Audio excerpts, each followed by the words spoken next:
Show है जायका India का। विनोद दुआ जी एक पत्रकार हुए, तो वो उनको आप जानते हैं, उनसे परिचित हैं? हाँ।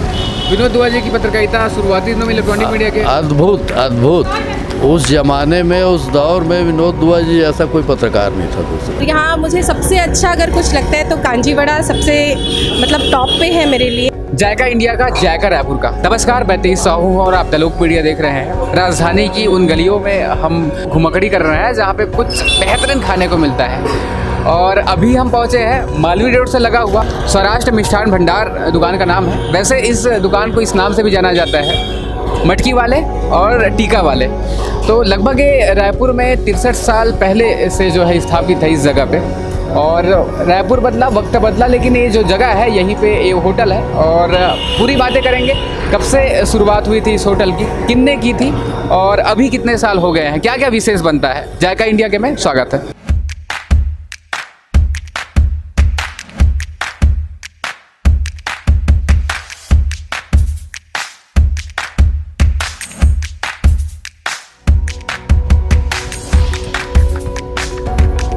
नाम ही काफ़ी है, 63 सालों से है। क्या है पूरी कहानी? कल्पेश जगदीश रायचंद भाई जी, केशव जी ढोलकिया। रायचंद भाई जी ने पूरा इसका स्टार्टअप सेटअप किया है। और उसके बाद हमारे पापा जगदीश भाई ढोलकिया ने पूरा सेटअप किए। उनके साथ उनके 4 भाई, अश्विन भाई, राजेश भाई, नितिन भाई, जयेश भाई, इन सब ने पूरा हेल्प करके पूरा सिक्योर किए, पूरा काम का सेटअप किए। उसके बाद की 3rd जनरेशन परेश और कल्पेश, हम 2 भाई बैठते हैं। जब मैं आया था तो ये मैं उल्लेख कर रहा था कि 55 साल पहले वाला, फिर 2-3 साल बाद मैं खुद आ रहा हूँ दोस्तों। इस आर्टिकल 5 साल हो गए। 55 साल पहले जो इतना दुकान बदली ना गद्दी, इसका आर्टिकल 5 साल हो गया। ये अप्रॉक्सीमेटली था 2015 का, 2014-15 का। आज अभी चल रहा है 2022। अभी 8 साल पूरा हो गया नए दुनिया में आया था। 63 साल पूरे हो गए। इस 63 साल के सफ़र में रायपुर को जैसे आप कितना बदलते देखे हैं, जैसे अभी जिस एज में फिर आप लोग जब गद्दी को संभालना शुरू किए?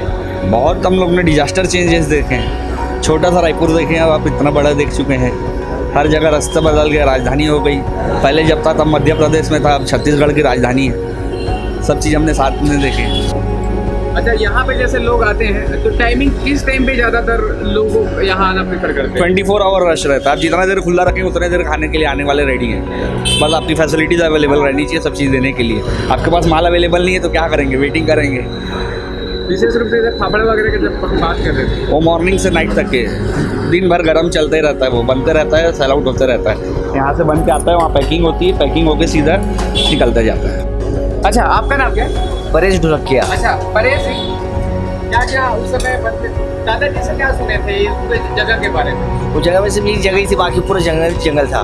यहाँ से आधा किलोमीटर पूरा जंगल चालू हो गया था, कुछ नहीं था आजू बाजू। बताइए, उस समय क्या क्या बनाते थे? उस समय समोसा, कचौड़ी, ढोकला, 3-4 आइटम ही थी। अभी क्या क्या आप लोग बनाते होंगे? अभी समोसा है, कचौड़ी है, ढोकला, आलू गुंडा, मिर्ची भजिया, मूंग बड़ा, दही वड़ा, कांजी वड़ा, गाठिया, जलेबी, फाफड़ा। कितने प्रकार के हैं? 16 प्रकार के। तो कितने ऐसे आपके सहयोगी है जो पूरे इन सब चीज़ों को संचालित में लगे हुए? 11 जन और 2 भाई है। आप कौन से पीढ़ी के हैं? 3rd generation, 3rd generation. जितने भी है जायका की हम बात कर रहे हैं, रायपुर के जायके। इस जायके में आपको सबसे ज़्यादा क्या अच्छा लगता है? मेरे लिए तो सब पसंद है, मेरे को क्या स्वाद के अनुसार सब अच्छा लगता है। कहाँ तक यहाँ के सामान जो है? यहाँ से सामान तो ज़्यादातर बाहर भी जाते, बहुत सारे आते हैं घूमने के लिए, तो यहाँ से बाहर भी जाता है। ज़्यादातर हमारा महाराष्ट्र हो गया, साउथ में मद्रास हो गया, और ये व्यापारी आते हैं। और तो बाहर से आते हैं, US, लंदन से उन लोग भी लेके जाते हैं। काजी बड़ा है और ये ऐसे जो है 16 प्रकार की मिठाई है। और ये जो दादा है, अच्छा दादा आपसे बात करना चाह रहा हूँ मैं, बात कर लो ना, इस तरफ देखो ना। कौन सा, हाँ उतार लीजिए, कौन सा जैसे चटनी आप बनाते हैं? चटनी ये लहसुन चटनी बनाते हैं। अच्छा, और ये हो गया हरी चटनी, नींबू, टमाटर, धनिया। ओके। और ये इमली चटनी, इमली, खजूर, और ये दही। अच्छा, और वो? ये दही वड़ा।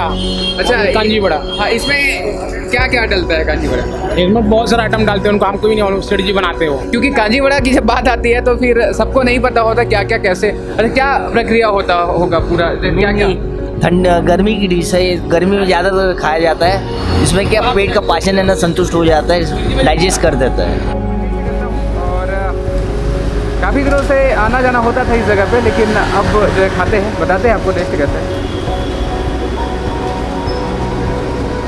वाह, इतने सारे अलग अलग वैरायटी की चटनी डले हुए हैं। इस लिहाजे से इस समोसे में और 4 चांद लगाने के लिए इतने सारी चटनियों का प्रयोग किया गया है।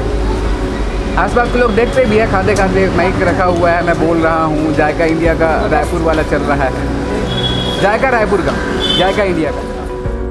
ये बिल्डिंग लगभग 125 साल पुराना है। और इस बिल्डिंग में ये जो होटल है ये लगभग 60-65 साल पुराना है। और इस होटल के स्वाद का और टेस्ट का तो जवाब ही नहीं है। पूरे छत्तीसगढ़ से लोग आते हैं यहाँ नाश्ता करके जाते हैं। ज़्यादा से हमारी बात हो रही थी तो समोसा सबसे ज़्यादा प्रिय है, हम लोगों ने समोसा खाया भी था और काफ़ी अच्छा भी स्वाद था। और ये बिल्डिंग की बात कर रहे हैं, 125 साल पुरानी बिल्डिंग की बात है। कम से कम मैंने उसमें 15-20 पैसा समोसा कचौड़ी का दाम था उसमें। अभी तो थोड़ा सा रेट महंगाई की वजह से बढ़ गया है, उसके वजह से बता रहा हूँ आप लोग को। जितना भी है विद्या शुक्ला हो गया, दिलीप मोहन हो गया, मूला हो गया है, जितना भी है अजीत जोगी हो गए हैं, जितना भी नाश्ता इनका जो निगम प्रशासन जितना भी है, कमिश्नर वगैरह सब आके यहाँ पर नाश्ता करते थे, जितने भी है सरकारी डिपार्ट के और प्राइवेट डिपार्ट के अफसर लोग कई आते हैं यहाँ पर। बैंक का जोगी जी ऊपर फिल्म बनने जा रही है। हाँ, जोगी जी को क्या यहाँ का पसंद था? यहाँ का पसंद कांजी बड़ा है, दही बड़ा है, कचौड़ी है, मिर्ची भजिया है, सब पसंद करते थे यहाँ पर सब।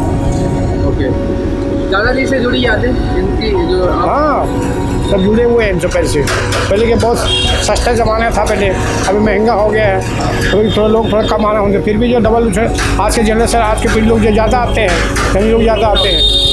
जी, मेरा नाम ऋचा वर्मा है और जो सौराष्ट्र मिष्ठान भंडार है वहाँ तो मतलब ऐसा है, यहाँ से जुड़ाव मुझे बचपन से ही रहा है। पापा जी के साथ में मैं यहाँ अक्सर आती थी। अब ऐसा होगा कि मैं अपने बच्चे को लेके आती हूँ। मैं विनोद दुआ जी को उस दौर का ऐसा कोई हिंदुस्तानी नहीं था, हिंदुस्तानी क्या विदेशी लोग, विदेश के लोग भी ऐसे नहीं थे जो नहीं जानते थे। बहुत बेबाक और स्पष्ट बात करते थे, बहुत बेबाक। बिल्कुल, उनका जो अंदाज बेबाक था और अलग अलग संस्थाओं में वो काम किए। बहुत धन्यवाद आपका कि वो संस्मरण आपको याद है, फॉलो किया, बहुत शुक्रिया।